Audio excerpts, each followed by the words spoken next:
3 days after I moved in, the HOA president actually tried to claim ownership of my lake. What she didn't realize was that I also own the docks her entire neighborhood relied on. I'm inside my late uncle's cabin.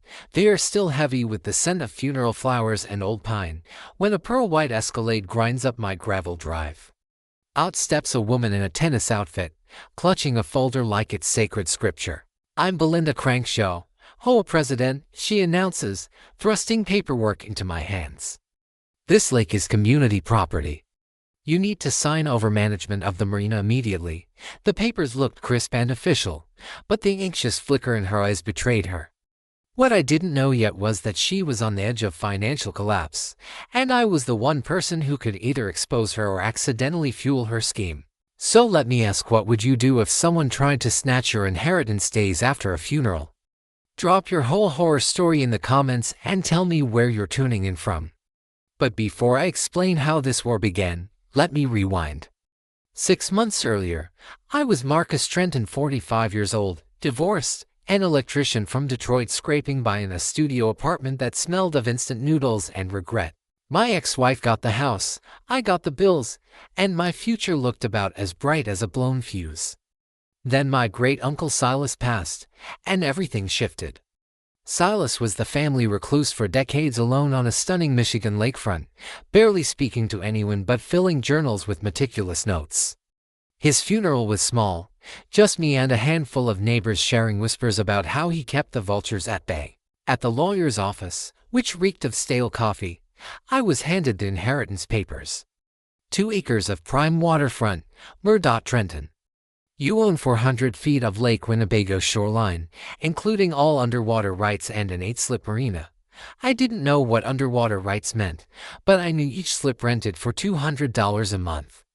That's $1,600 in steady income.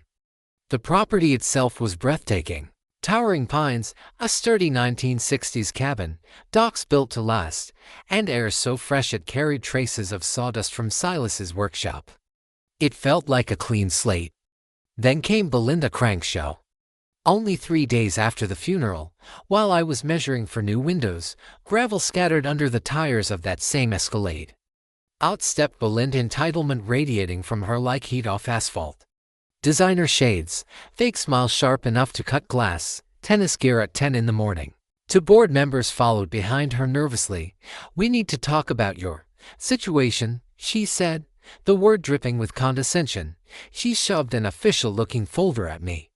Inside were legal documents claiming the lake was a grandfathered community easement and demanding I sign the marina over to the HOA for $1 a year. "This is how Lakeshore Estates operates," she lectured, her tone implying I was too dense to understand. "We protect property values, preserve community standards. We can't have inappropriate commercial activity here." Her words carried a coded edge that made my skin crawl. Translation: people like me didn't belong. "You have 48 hours, she added, flicking her sunglasses like a weapon. "Sign willingly, or we'll bury you in court. Ask the Hendersons how it ended for them." "Oh wait, you can't. They sold and left after we ruined them." The threat hung heavy in the air that night, surrounded by Silas's musty papers and the gentle slap of water against the dock. I dug into his journals. What I uncovered ignited my anger. Page after page detailed Belinda's harassment campaigns, frivolous lawsuits forcing the Kowalskis out after 18 months, intimidation driving the Martinez family away. But one entry froze me in place. "Belinda thinks she's clever, but she doesn't know about the 1999 county easement agreement, $12,000 annual fee for lake access rights. Haven't seen a payment in years. Whoever inherits this property, that's your nuclear option." My hands shook as I kept reading. Another entry spelled it out: the marina sat on Silas's underwater property. Every slip, every dock post, every chain and cleat all legally his. Which meant now, they were mine.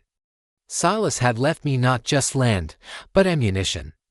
This wasn't only about property, it was about dismantling a bully who had terrorized neighbors for years, using lawsuits and intimidation to steal homes. And she had finally targeted the wrong man. The basement was filled with more secrets, and I knew Silas intended for me to use them. It was time to strike back. But Belinda didn't wait. The morning after her deadline passed, I was brewing coffee when 3 vehicles rolled up like an invading army: a county inspector's truck, a sheriff's cruiser, and Belinda's Escalade at the rear. Diesel fumes mixed with the aroma of my fresh grounds as the inspector stepped out. "Mr. Trenton, I'm Dave Morrison, County Inspector. We've received multiple complaints: illegal commercial operations, environmental violations, unpermitted structures." Behind him, Belinda stood in her tennis outfit like it was armor. Practically vibrating with anticipation, the deputy looked disinterested. But he was clearly there to ensure I fully complied with the investigation. "I'm sure this is just a paperwork misunderstanding," Belinda called out in a sugary tone. "Once Mr. Trenton understands our community standards, I'm confident he'll cooperate. But here's the thing: about 2 decades in construction, you can spot intimidation a mile away. And you learn to document everything." "Ma'am, I need to perform this inspection without interference," Dave told Belinda flatly. "County policy." Her smile hardened like frost on a windshield. "Of course. I'll wait in my car," she replied. As soon as she was out of earshot, Dave's demeanor shifted. "Your Uncle Silas was good people," he murmured. "This woman's been filing complaints against you for 3 weeks before you even moved in. That tell you something? 3 weeks. I'd only inherited the place 4 weeks ago." Dave conducted the inspection with professional precision while I pulled out my phone and began recording. Every dock post, every electrical line, every permit Silas had kept up to date, no violations. The sound of pages flipping on his clipboard mixed with the low idle of Belinda's SUV. "Listen," Dave said quietly as we walked the shoreline. "I've seen this pattern before: harassment, bogus complaints, then suddenly the property sells for pennies on the dollar. Guess who buys it? Through shell companies." Everything clicked in my mind like a perfectly wired circuit.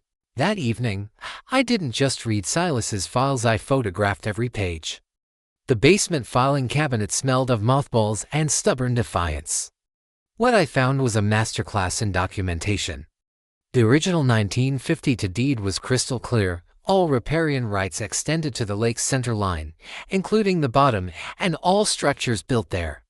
Silas had underlined that section in red with a note scribbled in the margin. Most people don't know waterfront property usually includes the lake bottom unless excluded. That's why it's so expensive, smart man. By law, every slip, every dock, every chain belonged to me. But Silas's real brilliance was in his meticulous record keeping. For 40 years he documented every interaction with the HOA: payment demands, threats, refusals, all polite, all citing the deed, all with copies saved. The next morning, I struck back. I called Dave Morrison directly. "Dave, I want to file my own complaints: trespassing, illegal use of private property, and unapproved commercial activity." "Commercial activity?" he asked. "The HOA has been charging $200 a month for marina slips sitting on my lake bottom for 15 years. Never paid me a dime. That's $144,000 in unpaid lease fees plus damages." Silence. Then, Jesus Christ, you got documentation, 40 years worth. That afternoon, unexpected allies appeared. Tom and Betty Henderson knocked on my door, carrying cookies that smelled like victory, but looking jumpy. "We heard what Belinda's doing," Betty whispered, glancing around like we were under surveillance. "She used the same playbook on us." "We brought you something." Tom handed me a fat folder: every violation notice, every threat, every dirty trick Belinda had pulled before they sold their home. The cookies tasted like chocolate chip justice as I flipped through 17 violation notices in just 6 months: grass too long measured with a ruler, mailbox the wrong color, trash cans visible from the street for 37 minutes after pickup. The paper edges were soft from handling, like Tom had poured over them countless times. "Cost us $31,000 in legal fees," Tom said bitterly. Then her husband Dale suddenly found issues with our mortgage right after we pushed back. Funny coincidence. But Betty's next words changed everything. 3 other families on the lake got the same treatment: the Kowalskis, the young Martinez couple, and the Patels, all sold at 60 to 70% of market value, all to the same shell company. That night, Sitting on my dock listening to the water slap against posts that were legally mine, I made a decision. This wasn't just about me anymore. It was about stopping a predator who'd been bleeding families dry for years. I opened my laptop and began typing not a surrender, but a declaration of war.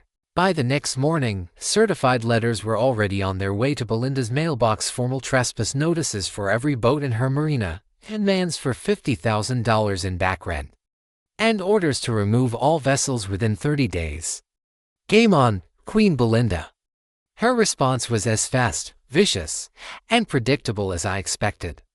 Within 48 hours she called an emergency HOA meeting at the community center. Flyers plastered across all 47 households screamed urgent community health hazard in bold red letters. According to her, my marina posed immediate environmental and safety threats to families and property values. Naturally, I wasn't invited, but Tom Henderson was, and afterward, he called me with a full report. "She's lost her damn mind," he whispered into the phone. "They claimed your dock repairs are releasing chemicals into the lake and accused you of planning to turn the place into some kind of commercial fishing hub that would attract the wrong crowd to the neighborhood." The coded undertones made my skin crawl, though I can't say I was shocked. People like Belinda always expose their real nature once they feel the walls closing in. "And it gets worse," Tom went on. "She's brought in some high-priced lawyer out of Grand Rapids, guy bills for $100 an hour. They're filing for an injunction to shut down your construction, saying you're violating lake environmental protections. For $100 an hour, the HOA was torching member dues like dry firewood just to steal what was mine." But Belinda's real power play hit the next morning. I was out replacing rotten dock boards when I heard car doors slam shut. 3 of my marina renters, the Johnsons, the Kowalskis, and an older man named Frank, were trudging up the driveway, looking like they'd rather be anywhere else. "Marcus," Frank began, voice heavy with unease, "we all got letters from the HOA yesterday. If we don't cancel our slip leases with you by Friday, we'll be fined $500 a day for supporting so-called non-compliant commercial activity." The smell of fresh wood stain clung to my hands, but what really filled the air was the fear coming off these honest folks. Belinda was weaponizing their own neighbors against them. "She doesn't have the legal authority to do that," I insisted. Frank only shook his head. "Maybe not, but she can sure make life miserable if we fight." The Johnsons already got written up for having a garden gnome that clashes with community aesthetics, and suddenly, my mailbox is out of code after sitting in the same spot for 15 years. This was Belinda's tactic to the letter, death by 1,000 paper cuts. It was the same method she used to push out the Hendersons. That afternoon, I called the maritime attorney Tom had recommended, Patricia Wong, an expert in waterfront disputes. Her tone was sharp, professional, and definitely expensive. "Trenton, I've reviewed the files you sent," she said. "Your riparian rights are rock solid. But there's something else about your case you need to understand." My gut tightened. "What's that?" "I've seen this playbook before. Belinda Crankshaw has acquired 4 lakefront homes in the last 8 years using identical tactics: legal harassment, endless complaints, drawn-out lawsuits, then she swoops in with a buyout offer at around 60% of market value. Owners get exhausted and cave." The pattern was glaring now, but here's the twist, Patricia continued. "I cross-checked property records with her husband's bank. Dale Crankshaw's institution Lakeshore Bank holds the mortgages on 23 out of 47 homes in your HOA. If he's steering HOA policy to protect his loan book, that's a huge conflict of interest." Bingo! The game had been rigged from the beginning. "There's more," she added, papers rustling in the background. "Your uncle's lease agreements show HOA members consistently paid $200 a month for slips over the past 15 years. But the HOA's own records reveal they've been charging $250 a month under the label of marina maintenance. That means Belinda's been pocketing the $50 difference for 15 years. I did the math in my head. That's 36 grand in fraudulent fees. Exactly. She's not just grabbing property, she's been defrauding her own community. The scale of her scheme was staggering. That night, I made a choice. I wasn't going to play defense anymore. I drafted a letter addressed to every household in the HOA. It laid out everything: the financial fraud, the conflict of interest with Dale's bank, the pattern of intimidation campaigns. But the final paragraph was the hammer.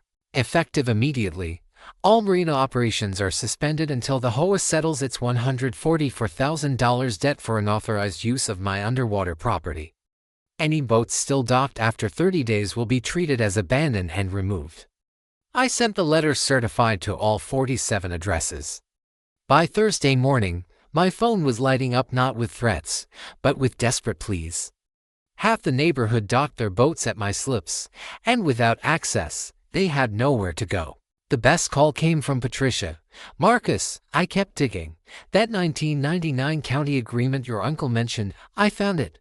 The HOA's easement requires $12,000 annual payments to the property owner. Guess how many payments they've made?" I couldn't help but grin. "None. They owed me $312,000 in unpaid easement fees. Without that easement, the HOA would lose its access to the lake entirely. For 31 of their 47 homes, that would mean a 40% drop in property value overnight." Suddenly, it wasn't me scrambling to survive, it was Belinda. And her desperation hit like a Category 5 storm. Within hours of my certified letters arriving in mailboxes, she was on the phone to city council members, county commissioners, anyone willing to hear her version of events. Her narrative: that I was some environmental terrorist threatening the lake's ecosystem with unauthorized construction. The first shot came Tuesday morning. I was installing new dock cleats when an official-looking truck rolled up with Environmental Protection Services stenciled on the side. Out stepped a clipboard-carrying inspector with an attitude, Mr. Trenton. "Jim Bailey, contracted by the city to investigate septic violations we've had reports of, and treated waste entering the lake. My system was fine. Uncle Silas had it pumped and inspected just 6 months before he passed." Still, I walked Bailey through everything while he snapped photos and bagged soil samples like it was a crime scene. Once Belinda's SUV rounded the corner and disappeared, Bailey muttered, "Looks fine to me." But between us, I've had 3 separate calls this week demanding this inspection. Same woman every time. The harassment was turning systematic. By Wednesday, things escalated. I was checking my mail when Jerry Kowalski, my neighbor, jogged over looking like a cat stuck in a dog park. "Marcus, you need to hear what went down at last night's emergency board meeting. Belinda hired some private investigator from Detroit to dig into your past." My coffee soured instantly. "What kind of dirt?" I asked. "Everything: your divorce, finances, work history. She's trying to brand you as unfit for lakefront ownership. But here's the kicker: half the board's fed up with her. 2 members already quit. They don't want liability for this harassment mess." That afternoon, I got the call I'd been dreading. "Murdoch Trenton, this is Amanda Bennett with Channel 8 News. We received an anonymous tip about environmental violations at your property. Do you want to comment on allegations that your construction threatens Lake Winnebago's ecosystem?" "Anonymous, please." I knew exactly where the call came from, but I was ready. "Amanda, I'd be happy to talk, not about violations but about ongoing HOA fraud and harassment targeting lakefront owners. I've got 40 years of documentation." The silence on her end told me she was hooked. "Can you be more specific?" she asked. I laid out the 30-second version: fraudulent marina fees, shady banking ties, and harassment used to force below-market sales. By the time I finished, she had me booked for a Friday morning interview. But Belinda wasn't finished.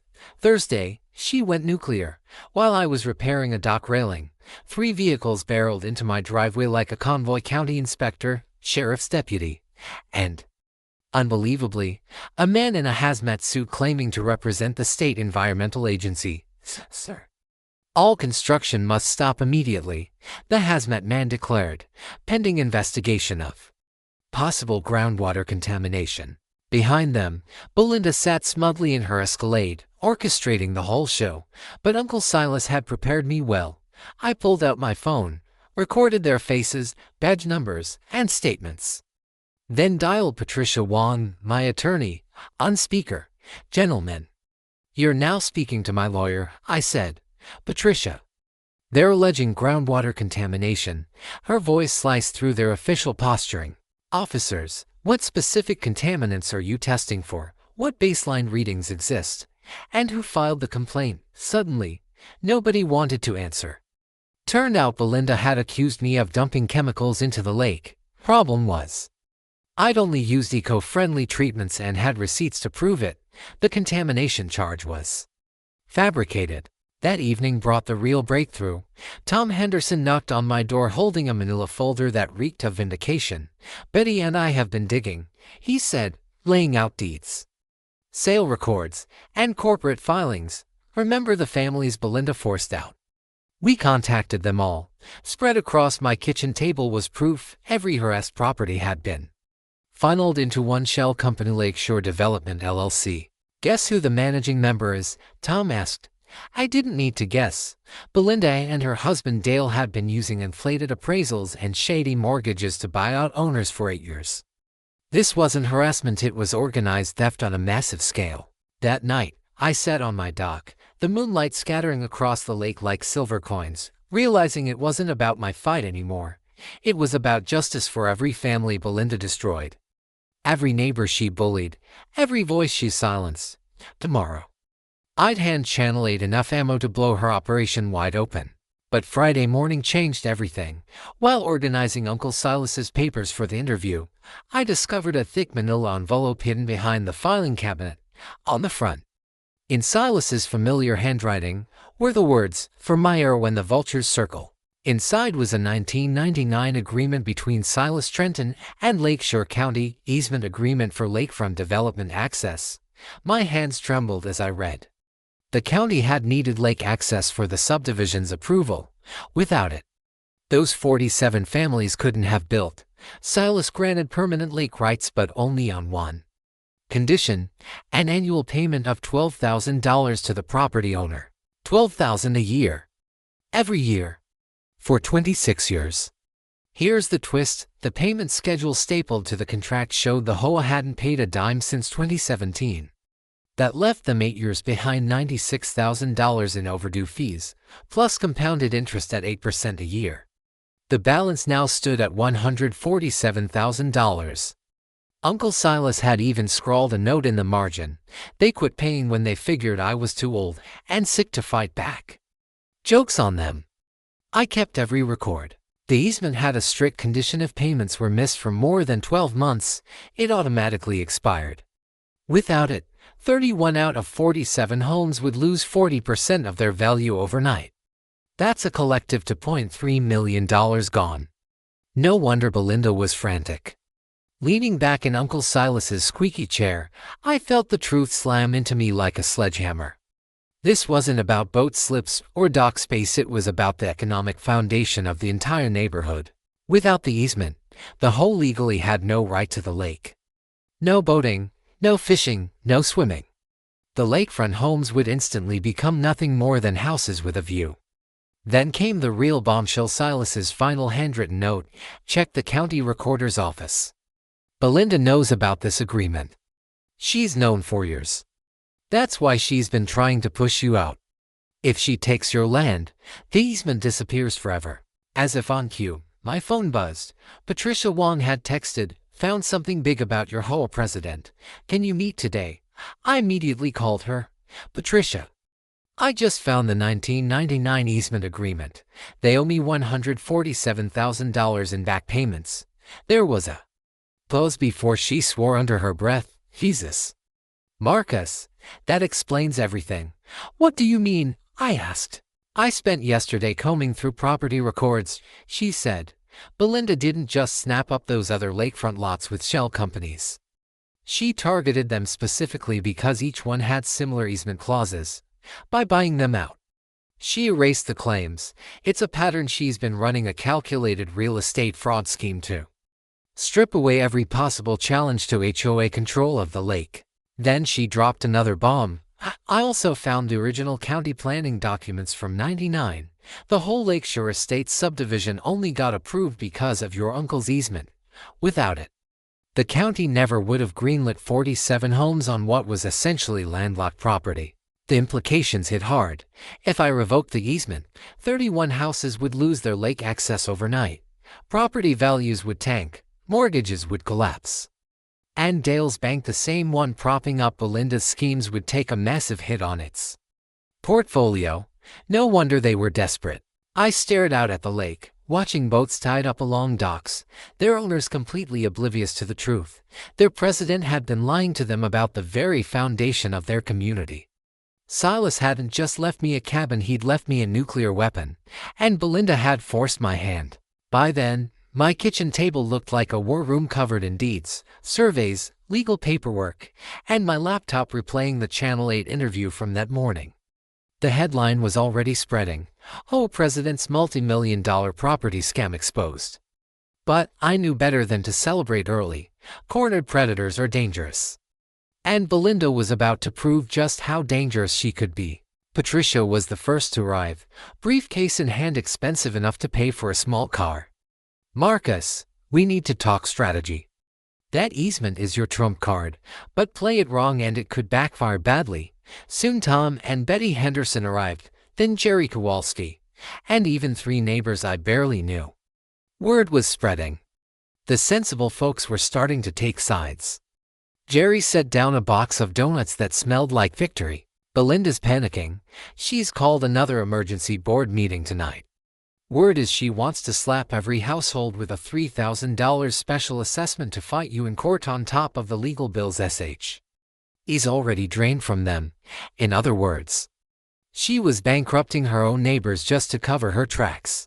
Patricia spread out documents like a general mapping a battlefield. "Here's what we're up against. Belinda has 3 possible escape routes, and we need to close them all." She tapped the first file. Option 1: claim the easement is invalid due to some technical loophole.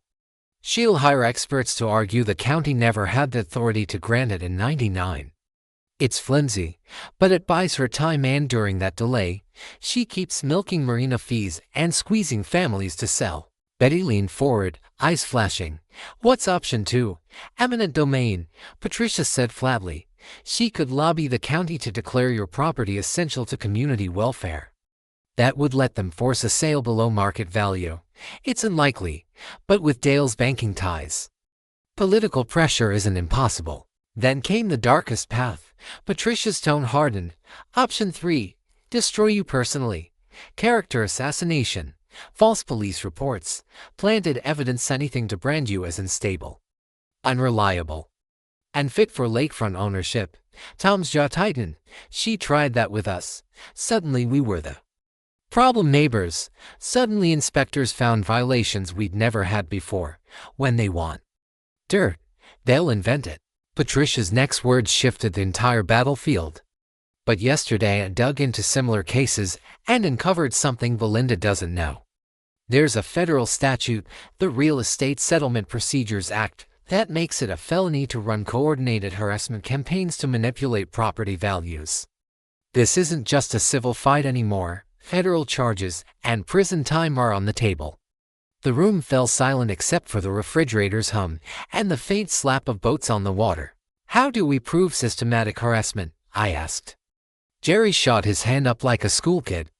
"I've been keeping records since the Hendersons were forced out: photos, violation notices, minutes from meetings where Belinda talked about maintaining standards. 3 years of stuff." Betty pulled a manila folder from her purse. "We reached out to the other families she drove off: the Martinezes, the Patels, the Kowalskis from 2019. They all saved their records too." The scale of our counterattack was coming into focus. Patricia laid out the plan. Phase 1: publicly demand the easement payments, send certified notices for the full $147,000 to every HOA household so members understand what their president hid. Phase 2, Tom added, rally the reasonable neighbors. Jerry already had 15 families ready to sign a petition demanding Belinda's resignation and a full audit. Phase 3, a media offensive.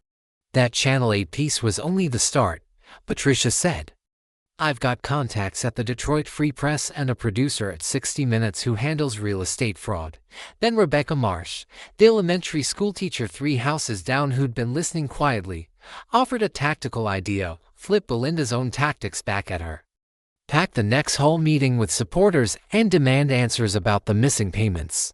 Instead of battling her in court where she had money and lawyers, confront her in the community center where neighbors would witness every lie. The annual HOA meeting is next Saturday, Jerry said, checking his phone. All 47 households vote on leadership and budgets. Patricia smiled like a predator. Perfect.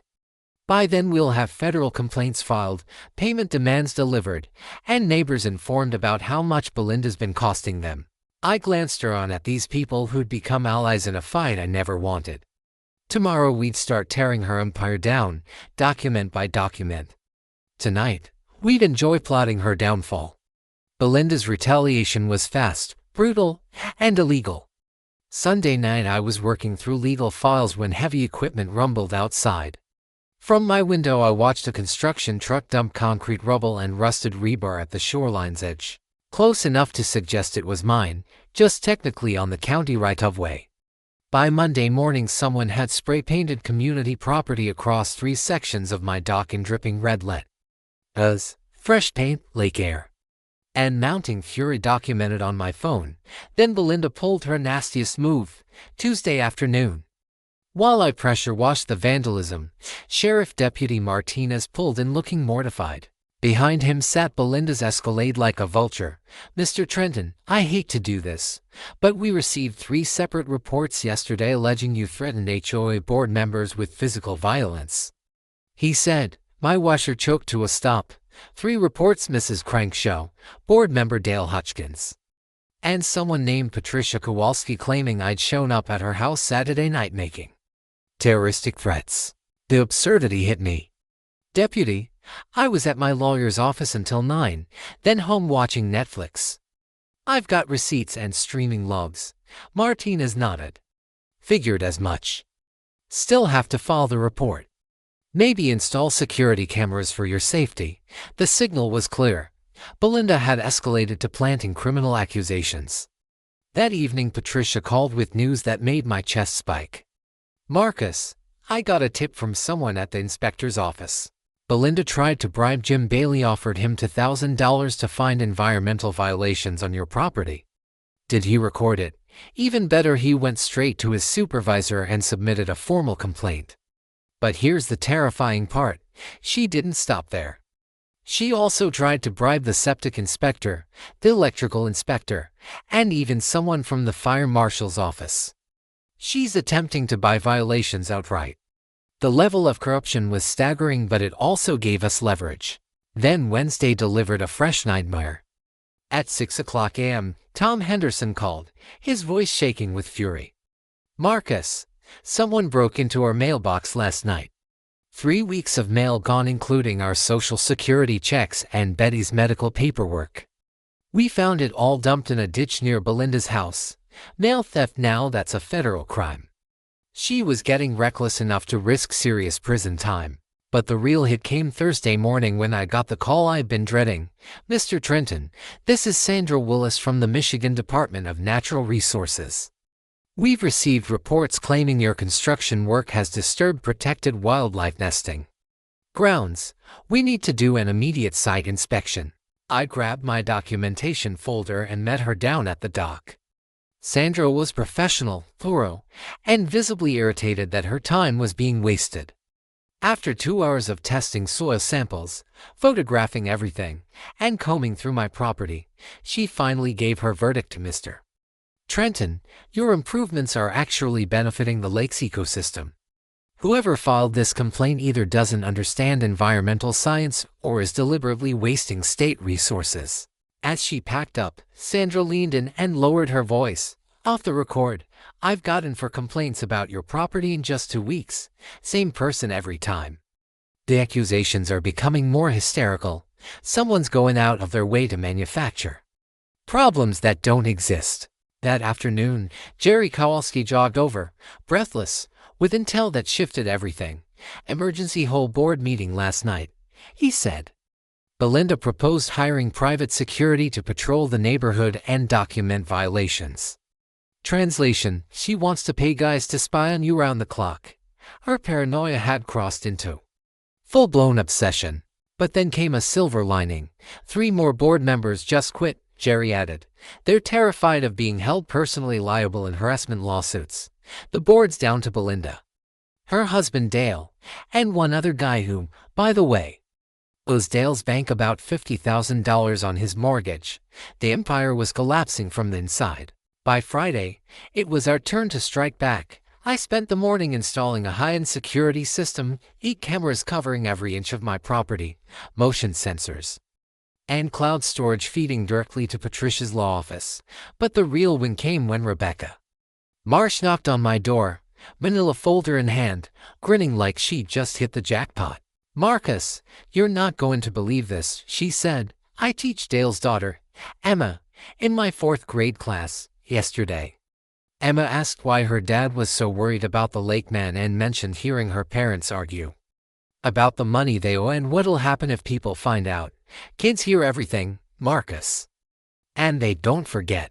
Emma also told her that Belinda's been making secret phone calls about selling their house and leaving before everything blows up. The rats were already preparing to abandon ship. That night, sitting on the dock with my new cameras quietly whirring above me, I realized Belinda had made a fatal mistake. Every illegal stunt, every false complaint, every desperate frame-up was now being documented by multiple people. She thought she was destroying me. In reality, she was constructing the federal case that would destroy her. Belinda's last week of freedom was a study in criminal panic. Monday morning, I woke up to find my driveway blocked by a truck bearing Lakeshore Property Management Services on the side. 2 men in polo shirts were measuring my shoreline and snapping photos as if they owned it. "Excuse me," I called. "This is private property." The larger one barely glanced up. "Court order, buddy. HOA hired us to assess community assets for possible receivership. Court order, my ass." I checked no such filing existed. But these clowns didn't realize I was recording everything. By Tuesday, Belinda had escalated again, this time to document forgery. Patricia Wong called, her voice tight with controlled anger. "Marcus," she filed a marina lease renewal with the county clerk's office claiming, "You signed a 99-year agreement transferring all lake access rights to the HOA for $1 a year. The audacity was absolutely stunning. Tell me they didn't buy it." "They bought it until I had a handwriting expert review your supposed signature. The forgery was laughably bad. She didn't even get the capital letters right. That's document forgery, a federal felony, minimum 5 years. By Wednesday, she'd moved on to bribery. Judge Morrison's campaign suddenly received a $5,000 donation from so-called concerned Lakeshore citizens. That same day, Belinda filed motions contesting the easement agreement. Problem was, the donation check was signed by Dale Crankshaw straight out of the HOA's community account. That's campaign finance fraud, misappropriation of HOA funds, and attempted judicial bribery rolled into one. She was racking up felonies like they were trading cards. Thursday morning brought something even more absurd. Patricia called while I was sipping coffee, barely able to keep from laughing. "You won't believe this one," she said. Belinda had staged a fake environmental protest outside the county office. She'd hired about 15 temps to wave signs accusing me of poisoning the lake. Did it work? For us, perfectly. Channel 8 covered the protest, and half the activists admitted on camera they were being paid $50 apiece and had no clue what they were demonstrating against. The other half couldn't even pronounce the word environmental. Her desperation was sliding into slapstick. But Friday's call froze me in my tracks. Rebecca Marsh rang at dawn, her voice sharp with concern. "Marcus, Emma Crankshaw never showed up for school yesterday. When I called, Belinda said they were visiting grandparents, but Emma's grandmother lives just 2 streets over, and she hasn't seen them. The family was running within an hour." Tom Henderson confirmed it. He'd spotted them at 5 a.m. loading massive suitcases into Dale's car. They were trying to vanish before federal investigators closed in. That afternoon, the call that changed everything came in. FBI Special Agent Lisa Bennett, Financial Crimes Division. "Mr. Trenton, we've been monitoring developments in your neighborhood for weeks. Your attorney has provided ample evidence of systemic real estate fraud, and we're ready to proceed." "Proceed how?" I asked. "Arrests, search warrants, asset seizures." Mrs. Crankshaw has been running a racketeering scheme that extends across state lines. We've uncovered parallel operations in Ohio and Indiana. This isn't just local HOA corruption, it's a multi-state real estate fraud enterprise. She paused before continuing. We need you to attend Saturday's whole meeting as planned. Let her believe she's untouchable while we move in. Can you manage that? Saturday dawned gray and heavy with the smell of rain. The community center lot was jammed, 47 households, reporters, and what looked like half the sheriff's department in unmarked vehicles. Inside, Belinda sat at the head table in a navy blazer that looked more like armor than clothing. Her forced smile was stretched so tight it almost looked painful. Dale sat slouched beside her, glued to his phone as if expecting the worst. The meeting opened with routine HOA-driven budgets, landscaping, maintenance proposals, but the tension was coiled like a spring. Then Rebecca Marsh rose to her feet. I'd like to ask about the $147,000 in unpaid easement fees the HOA owes Mr. Trenton for lake access. The room fell into a vacuum of silence. Belinda's smile flickered like a failing light bulb. I'm not sure what you're talking about, she replied carefully. Then Tom Henderson stood. I'm talking about the 1999 county agreement requiring annual payments of $12,000 for community lake access. Payments we haven't made since 2017. One by one, more neighbors got to their feet. Jerry Kowalski, Betty Henderson, and 15 other families had finally realized the truth. Their HOA president had been deceiving them for years about the very foundation of their community's legal standing. That was the moment Belinda's mask slipped. This is a coordinated attack by outsiders trying to destroy our property values, she shouted. The words had barely left her mouth when Agent Bennett entered through the back doors, her badge glinting under the harsh fluorescent lights. Mrs. Belinda Crankshaw, she announced firmly, you are under arrest for racketeering, mail fraud, wire fraud, document forgery, and conspiracy to commit real estate fraud. The sharp snap of handcuffs closing was the sweetest sound I'd ever heard. Game over, Queen Belinda. The community center erupted like a powder keg. Belinda's face drained of all color as Agent Bennett advanced toward the head table, her FBI badge catching the light. 3 more agents swept in behind her while sheriff's deputies took up positions at every exit. This is absurd, Belinda shrieked, springing to her feet so quickly her chair toppled over. I demand to speak to my lawyer. You'll have that opportunity, Agent Bennett replied coolly, snapping open a pair of shining cuffs. Belinda Crankshaw, you are under arrest for racketeering, wire fraud, mail fraud, document forgery, bribery of public officials, and conspiracy to commit real estate fraud. The room filled with gasps, whispers, and the mechanical hum of cell phone cameras recording every second. Meanwhile, Dale tried to slink toward the side door, but Deputy Martinez was already waiting. Dale Crankshaw, you're also under arrest for bank fraud, conspiracy, and violations of the Real Estate Settlement Procedures Act. Channel 8 had their cameras rolling live, scrambling to capture the perfect shot as the cuffs locked around Belinda's wrists. The sound rang out across the room like a judge's gavel. This is a setup, Belinda screamed as Agent Bennett began reading her rights. He's the real criminal. He threatened us. He's trying to steal our lake. But I was ready for this exact scene. Rising slowly, I pulled the manila folder from my lap and stepped forward. Actually, Belinda, I said evenly, let's talk about who's been stealing what. The room fell into silence as I addressed the crowd. For 8 years, your HOA president has been lying to you about the most basic legal requirement for your lake access. I held up the 1999 easement agreement for everyone to see. This contract signed by both the county and my uncle requires annual payments of $12,000 for community lake rights. Those payments stopped in 2017.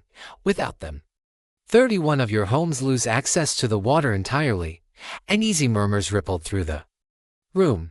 Jerry raised his hand. So how much do we actually owe? With interest, I replied. $147,000, but that's only the beginning. I produced another set of documents Tom Henderson had uncovered. Your president has been deliberately targeting lakefront homeowners, using harassment to force sales at below market prices for families pushed out. Their properties bought through shell companies for barely 60% of fair value. The murmurs swelled into angry voices as the pieces fell into place. I continued, and she's been stealing directly from you. Each household has been charged $250 a month for marina fees. But only $200 ever reached my uncle. That's $50 per family, every month. For 15 years, roughly $36,000 siphoned straight from your community funds. The room exploded in outrage. Neighbors shouted over each other. She stole from us. My marina fees paid for her schemes. How much money is gone? Belinda twisted against the cuffs, her face red with fury. You don't understand. He's an outsider. He doesn't belong here. We were protecting the community. Protecting it from what? Rebecca Marsh shot back, her teacher's voice slicing through the uproar. From a neighbor who actually owns his land legally. Tom Henderson rose next, his expression grim. You drove us from our home with your lies. $31,000 in legal fees, all because you wanted our property. Others followed. Betty Henderson described 17 violation notices in just 6 months. Jerry spoke about years of intimidation. 3 more neighbors admitted they had nearly sold just to escape the harassment. Agent Bennett held up several evidence bags for all to see. Mrs. Crankshaw attempted to bribe county inspectors, forged property documents, organized mail theft, and filed false police reports. We have recordings, photographs, and sworn testimony documenting an organized criminal scheme spanning multiple states. The media frenzy was instant. Cameras flashed, reporters shouted, and social feeds lit up with hashtags like #HOA scandal and #LakeGate exposed. But for me, the most satisfying moment came when I turned back to the community. Despite everything your president has put me through, I said, I'm willing to settle this fairly. I'll forgive the $147,000 in back payments if the HOA agrees to a 5-year, $50,000 payment plan dedicated to marina upgrades and lake restoration.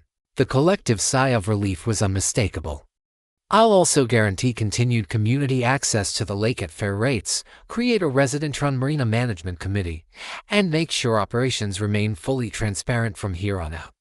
The room erupted in applause as neighbors realized the nightmare was finally ending. As FBI agents led Belinda and Dale toward the exit, she glanced back one last time, her voice shaking with frustration. This isn't finished. My attorneys will bury you. Agent Bennett's reply landed like the ultimate mic drop. Ma'am, you're facing 37 federal charges. Your attorneys are going to be very busy. The doors of the community center slammed shut behind them with the sound of finality, like a prison gate locking. Justice had been delivered lakefront style. The victory felt sweeter than I could have ever imagined. 6 months later, Deer over Lake Winnebago carried the scent of barbecue and pine needles as 300 residents gathered for the very first Lake Freedom Festival. Belinda Crankshaw was now serving 18 months in federal prison after admitting guilt to 14 counts of fraud and racketeering. Dale had lost his banking license and was sentenced to 2 years for his role in the scheme. The FBI seized $340,000 in illegal profits along with their cars, home, and boat, all auctioned off to repay victims. But this was never about revenge. It was about justice. The transformation was remarkable. A new HOA board, elected unanimously after Belinda's downfall, cut annual dues by 45% through honest budgeting. Property values climbed 18% once buyers learned lake access was secure and the board could be trusted. The bogus marina fees were gone, replaced by visible repairs and upkeep the community could see for themselves.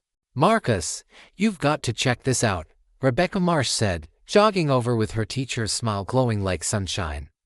We'd been dating for months by then. Turns out fighting corruption together makes a solid foundation. She handed me a thick envelope. Inside was a letter announcing our environmental restoration project had won a $25,000 state grant to remove invasive species and restore native plants. The Silas Trenton Lake Conservation Initiative would turn 200 acres of damaged shoreline into thriving habitat for fish, birds, and generations of children who'd grow up swimming in clean water. Tom and Betty Henderson came over with plates of pulled pork, food that smelled like second chances and community spirit. They'd become the neighborhood grandparents, hosting weekly coffee meetups where people actually connected instead of trading violation slips. 42 kids signed up for sailing lessons, Betty said proudly. Emma Crankshaw was the very first. Emma, who'd stayed with her grandmother after her parents' arrests, was flourishing, free from constant stress. She was excelling in Rebecca's class. Sometimes Justice looks like a 10-year-old learning to sail on the very water her parents once tried to steal. The New Marina Cooperative was pulling in $3,200 a month in slip fees, money that funded a new playground, road improvements, and an accessible beach area for disabled residents. My Uncle Silas would have been proud to see his boat slips serving the whole neighborhood instead of padding corrupt pockets. Then Jerry Kowalski came bounding over with the final piece of good news. Patricia Wong just called. He grinned. The documentary about our story won a regional Emmy, and she's launching a national nonprofit legal clinic for HOA abuse victims. They're calling it the Lake Winnebago Model for Community Recovery. The media spotlight was overwhelming at first, but in the end, it brought healing. Calls poured in every week from property owners across the country dealing with the same kind of harassment we had endured. Patricia's legal clinic was already making waves. 17 families in 6 different states had successfully fought back against corrupt HOA letters with her team's help, and the ripple kept spreading. Michigan passed the Property Rights Protection Act, which required complete transparency on easement agreements and set criminal penalties for organized harassment. Soon after, Ohio, Wisconsin, and Indiana began drafting their own versions. What started as Uncle Silas's quiet defiance had grown into a nationwide movement. But the most powerful moment wasn't about laws or headlines. It came when the original Kowalski family returned for the festival. They had purchased a new cabin across the lake, finally close enough to reconnect with the community they had once been driven out of. "You didn't just save your property, Mr. Kowalski told me, voice trembling with gratitude. You saved the belief that ordinary people can fight back and win." As twilight painted the lake in crimson and gold, I stood on the same dock where this battle had begun. The weathered boards beneath my feet carried the weight of countless neighbors who no longer feared enjoying their own lake. Children's laughter carried across the water, sparkling with reflected stars that hinted at endless possibilities. We established the Silas Trenton Environmental Scholarship, $5,000 awarded each year to local students pursuing studies in conservation or environmental law. The very first recipient was Emma Crankshaw, a reminder that even the children of those who once caused harm deserve the chance to build something better. Uncle Silas's journals taught me an important truth: protecting the good sometimes requires stopping the bad. Yet the deeper lesson was even simpler. Communities thrive when neighbors choose bravery over fear, honesty over convenience, and justice over the easy way out. As the festival wound down, stars glimmered over Lake Winnebago like scattered diamonds on the water that now truly belonged to every family along its shores. Stories like this prove that ordinary people can take down corrupt systems when they stand united. If you've faced your own HOA nightmare, share it in the comments and let us know where you're tuning in from. You might see your story featured in a future video. And if you enjoyed watching Justice Delivered Lakefront style, don't forget to subscribe to HOA Stories, hit that notification bell, and like this video so you'll never miss the next showdown. Because sometimes, the good guys do win. Thanks for spending your time with us here at HOA Stories, where power trips finally meet their match.